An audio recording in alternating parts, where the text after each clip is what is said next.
ఏంటండి అలా చూస్తున్నారు? మీ ఆటోలది గొప్ప టెక్నిక్.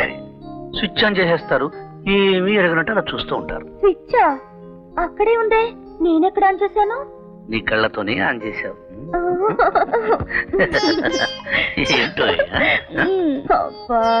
ఏంటండి వేళపడ లేకుండా?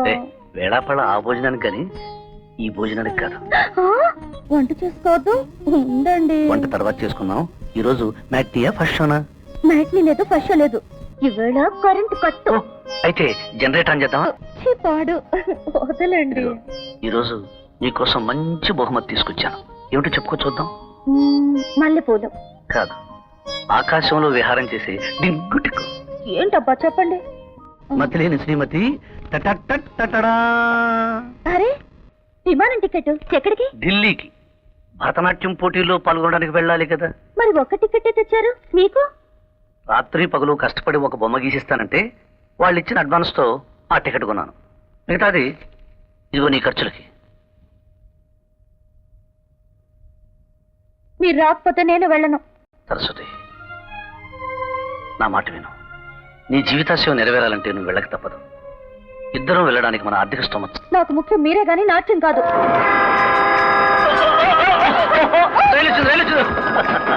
చూసావా, నువ్వు టికెట్ దించడం రైలుకు కూడా ఇష్టం లేదు. రైలు వస్తే నాకు 3 కావాలి. కావాలి. సరేనా?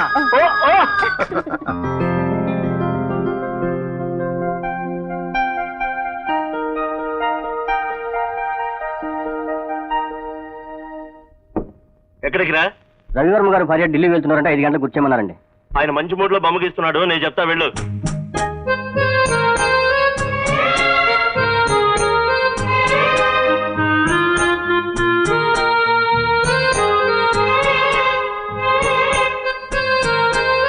Attention please. Passengers are requested to go for security check and to identify the baggage.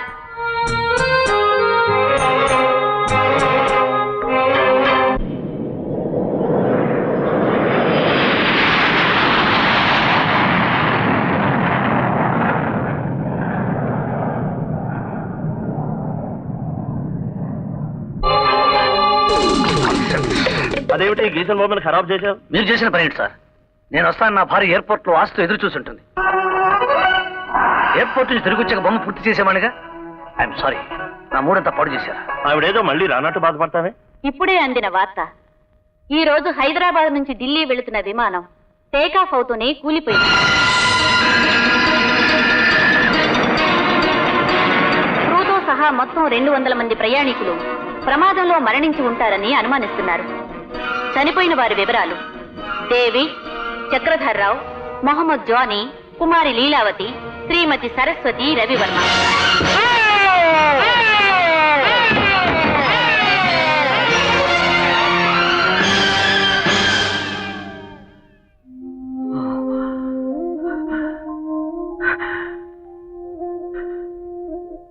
నన్ను చేత్తో కాదు గురు, చెప్పుతో కొట్టాలి.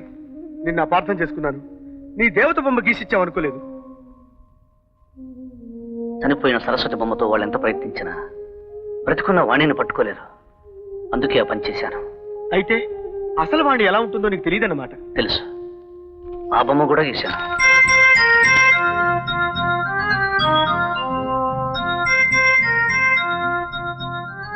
కళాశాల టెన్నిస్ పోటీల్లో ప్రథమ స్థానాన్ని గెలుచుకున్న జెన్నిఫర్ కి ఎంపీ భూపతి రాయుడు గారు బహుమతి అందజేస్తారు.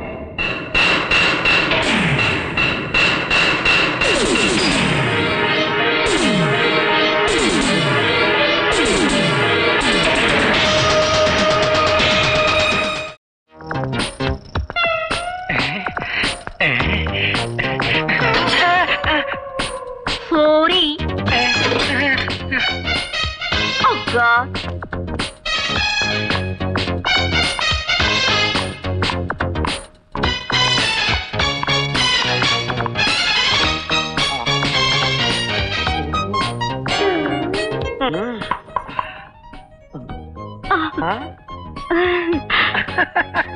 సారీ, మీ అనుమతి లేకుండా లోపలికి వచ్చాను. పర్వాలేదు, లోపలికి రండి.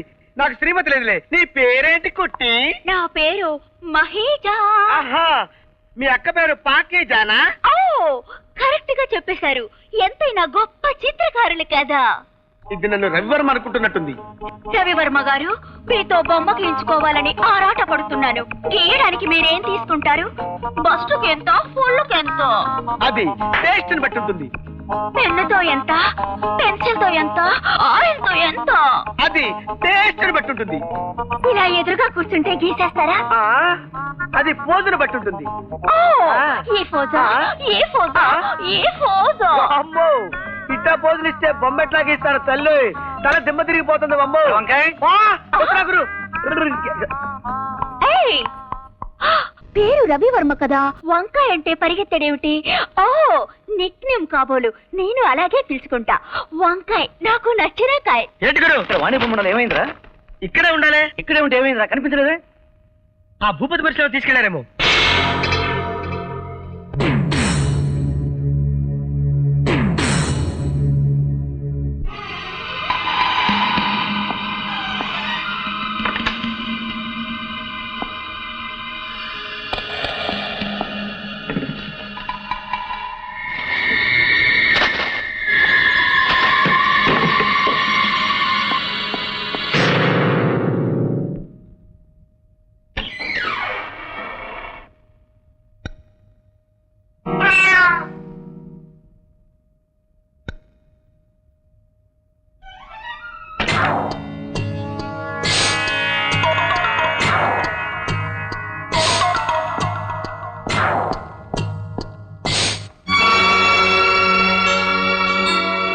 ఈ బొమ్మ కోసమే గాను వచ్చింది. అవును, ఇది నువ్వు ఎందుకు తీసుకొచ్చావు? చిన్నప్పుడు పారిపోయిన చెట్టు తల్లి ఎలా ఉంటుందో చూసుకుందామని. ఇది వాణి బొమ్మ నీకెలా తెలుసు?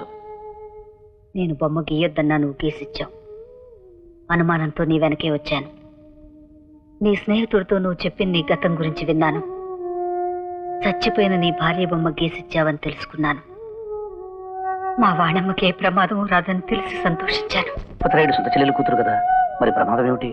అసలు వాణి భూపతిరాయుడు చెల్లెలు కూతురు కాదు. వాణి తండ్రి చక్రపాణి గారి దగ్గర ఈ భూపతిరాయుడు పియ్యేగా పనిచేసేవాడు. చక్రపాణి గారు గొప్ప సంగీత విద్వాంసులు. ఆయన గొంతు కోసం విదేశాల్లో పడి చచ్చేవాళ్ళు. లక్షలు సంపాదించుకుని ఆయన ఊరు తిరిగి వచ్చారు.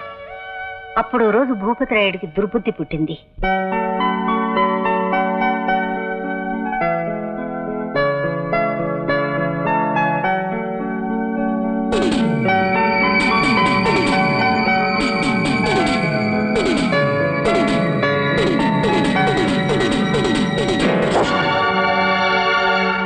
విదేశాల్లో సంపాదించుకొచ్చిన డబ్బు ఎనుపెట్లో ఉంటుందనుకుని ఆయన హత్య చేశారు. కానీ ఆ సమయానికే చక్రపాణి గారు ఆ డబ్బును స్థిరాస్తి కింద మార్చి వాణి పేర పెట్టారు. వీలునామా ప్రకారం మైనారిటీ తీరగానే ఆస్తి వాణికి చెందాలని, తను లేని పక్షంలో అనాథ శరణాలయానికి చేరాలని రాశారు ఈ మహానుభావుడు.